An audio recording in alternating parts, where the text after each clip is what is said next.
আসসালামু আলাইকুম। নতুন আরও একটি কানেকশনের ভিডিওতে আপনাদের সবাইকে স্বাগতম। আজকে আমরা কানেকশন করতে যাচ্ছি কসপেট ট্যাঙ্ক M2 এই স্মার্ট ওয়াচটি। তো এর আগে আমরা কিন্তু কানেকশন করেছি কসপেট ট্যাঙ্ক T2। এখন আমরা কানেকশন করব কসপেট ট্যাঙ্ক M2। আমরা জানি কসপেটের দুইটা একসাথে বের হয়েছে M2 এবং T2। দুইটা স্মার্ট ওয়াচই কিন্তু খুবই ভালো স্মার্ট ওয়াচ। আমরা হয়তো অনেকে স্মার্ট ওয়াচ ক্রয় করেছি কিন্তু কানেকশন করতে পারতেছি না, তাহলে ভিডিওটি আপনার জন্য। আপনি ভিডিওটি দেখলে হয়তো বুঝতে পারবেন কানেকশন করা একদম ইজি। তো এখানে কিন্তু প্রথমে ওপেন করার পর আপনার ল্যাঙ্গুয়েজ সিলেক্ট করতে বলবে। তো ইংলিশ আছে, বাংলা আছে, আপনি চাইলে বাংলাও করতে পারবেন।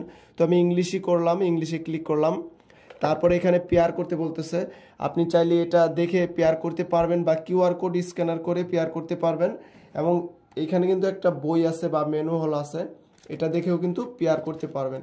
এই যে এখানে কিউআর কোড আছে বা কসপেট ফিট লেখা আছে, এটা দেখেও করতে পারবেন একদম ইজিলি ভাবে। এটা কিন্তু বক্সের মধ্যে থাকবে। তারপর আমরা অলরেডি ইনস্টল দিয়ে ফেলেছি কিউআর কোড করে। তো কসপেট ফিট ওপেন করলাম। আর আপনি কিন্তু কানেকশন ছাড়া এটা ইউজ করতে পারবেন না, কারণ এটাতে কিউআর কোড থাকবে প্রথমত। তো অ্যালাউ করে দিলাম আমরা। কসপেট ফিট ওপেন করার পর অ্যালাউ ক্লিক করলাম। তো আপনারা ব্লুটুথ লোকেশন সব কিছু অ্যালাউ করে দিবেন। তারপর আপনাদের নেম চাবে, তারপর হাইট ওয়েট এগুলো চাবে, সব ইনফরমেশন দিয়ে দিবেন। তারপর অ্যাড এ ডিভাইসে ক্লিক করলাম।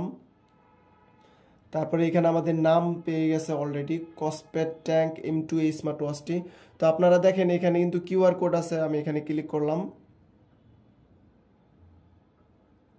তো এখানে কিন্তু সাথে সাথে আমাদের ইন্টারফেসটা কিন্তু চলে আসলো এবং টাইমও ঠিক হয়ে গেল। এই যে টাইমটাও কিন্তু ঠিক হয়ে গেল। তো সবার প্রথমে আপনাদেরকে যা করতে হবে, স্টেপ বাই স্টেপ এগিয়ে যেতে হবে। যেটা অ্যালাউ করতে বলবে সেটা কিন্তু অ্যালাউ করে দিতে হবে। তো সবার প্রথমে কিন্তু আমরা দেখতে পারতেছি ওয়াচ ফেস আছে। আপনি চাইলে এখান থেকে ওয়াচ ফেস চেঞ্জ করতে পারবেন এবং আপনি আপনার নিজের ছবিও দিতে পারবেন। এটাতে অনেকগুলো আছে, ডান পাশে কাস্টম ডায়াল, এখান থেকেও দিতে পারবেন। তারপর আবার ব্যাকে গেলাম। তারপর ব্লুটুথ কল সেটিং, এই যে এখানে ক্লিক করলাম। এখান থেকে কিন্তু আপনি ফেভারিট কিছু 10টার মতো নাম্বার এখানে অ্যাড করতে পারবেন। এই যে সিঙ্ক্রোনাইজ কন্টাক্ট এখান থেকে অ্যাড করতে পারবেন। তারপর আবার ব্যাকে গেলাম। তারপর কল রিমাইন্ডার, আপনি যদি ফোনের নোটিফিকেশন পেতে চান তাহলে অবশ্যই কল রিমাইন্ডারে ক্লিক করে এটা অ্যালাউ করে দিবেন। আবার ব্যাকে গেলাম। SMS রিমাইন্ডার এটাও অ্যালাউ করে দিবেন। তারপর আবার ব্যাকে গেলাম। তারপর অ্যাপ রিমাইন্ডার, বিশেষ করে অ্যাপ রিমাইন্ডারও অ্যালাউ করে দিবেন। তো আপনার যা যা নোটিফিকেশন দরকার সব কিছু কিন্তু অ্যালাউ করে দিতে পারবেন, যেমন Instagram, Facebook, Messenger, Gmail, YouTube, তারপর টুইটার, হোয়াটসঅ্যাপ, যা যা দরকার সব কিছু কিন্তু অ্যালাউ করে দিতে পারবেন এইটাতে। তাহলে হচ্ছে ফোনের ইনফরমেশন সব ঘড়ি দিয়ে দেখতে পাবেন। তো ব্যাকে গেলাম। আবার ব্যাকে আসার পর ইউনিভার্সাল সেটিং আছে, এখানে ক্লিক করলাম। এখানে ক্লিক করার পর আপনি চাইলে এখান থেকে এই ডিভাইস ল্যাঙ্গুয়েজ আছে, এখান থেকে ল্যাঙ্গুয়েজ কিন্তু সিলেকশন করতে পারবেন। আপনি যে ল্যাঙ্গুয়েজ দিবেন সেটাই কিন্তু ওয়াচে হয়ে যাবে। যেমন আমি আপনাদেরকে একটু দেখিয়ে দিই, নিচে বাংলা আছে, আমি বাংলাতে ক্লিক করলাম।